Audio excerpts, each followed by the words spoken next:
आप सभी को नमस्कार। जय गौ माता, जय गोपाल। आज हमारे यहाँ हमारे रामपुर मनिहारन से चलकर हमारे श्रीमान नवनीश आचार्य जी आए हैं, जो अपना एक योग संस्थान चलाते हैं नोएडा के अंदर। और वैसे भी ये बड़े, इनको क्या बोलूँ मैं, इनके लिए, इनके सम्मान में क्या शब्द कहूँ।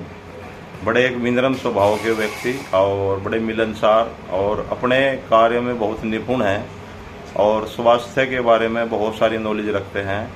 तो आने का थोड़ा सा सभी लोगों को बताना चाहूँगा। ये इतने दूर से जो हमारे यहाँ आते हैं, नोएडा से जब रामपुर आते हैं तो यहाँ ज़रूर आते हैं। उसका सीधा सीधा एक हमारे से जुड़ने का कारण है गौ माता।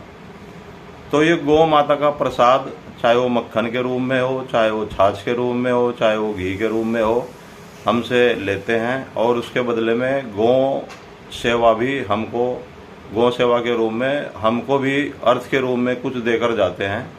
तो ऐसा नहीं है कि बिना अर्थ के हम भी इनको देते हैं, क्योंकि बिना अर्थ के धर्म भी नहीं चलता।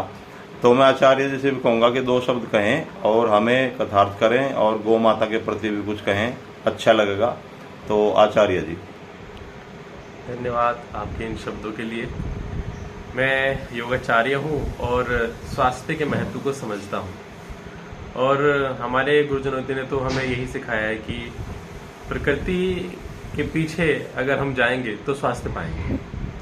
और यहाँ पर पहासू गांव में सुभाष जी के यहाँ पर हमें वही मिलता है। बहुत अच्छा जी, धन्यवाद आपका आचार्य जी। हाँ, क्योंकि हम इधर उधर जाते हैं, क्योंकि मन में जहाँ पर संशय होता है, मन में पहले वृत्ति आई, मैल आया और चीज़ें हमें ऐसी मिलने लगी कि उसमें अशुद्धता पाई गई। और खाने पीने में अशुद्धता हो तो स्वास्थ्य खराब हो जाएगा। और हमारा जो फील्ड है वो स्वास्थ्य का है। स्वास्थ्य से ही सारे काम होते हैं। कोई भी काम कर्म धर्म करो, स्वास्थ्य से ही होंगे।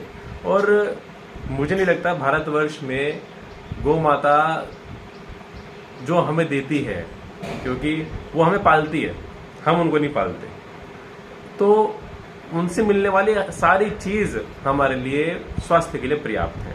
वो दूध है, वो घी है, वो मक्खन है, वो मट्ठा है, और उनके का जो वेस्ट है वो भी हमारे लिए अमृत है। ये भी आप काम करते हो तो उसमें गौमूत्र का, गोबर का और इतनी सारी चीजें उपलब्ध हमें हो जाती हैं। तो वो सिर्फ जो शुद्धता हमें मिली है ना, कहते हैं ना कि घट घट का पानी पी के, घट घट का हमने छाछ पी लिया, मक्खन खा लिया, दूध पी लिया, तो सिर्फ यहाँ पहासू में मिली है।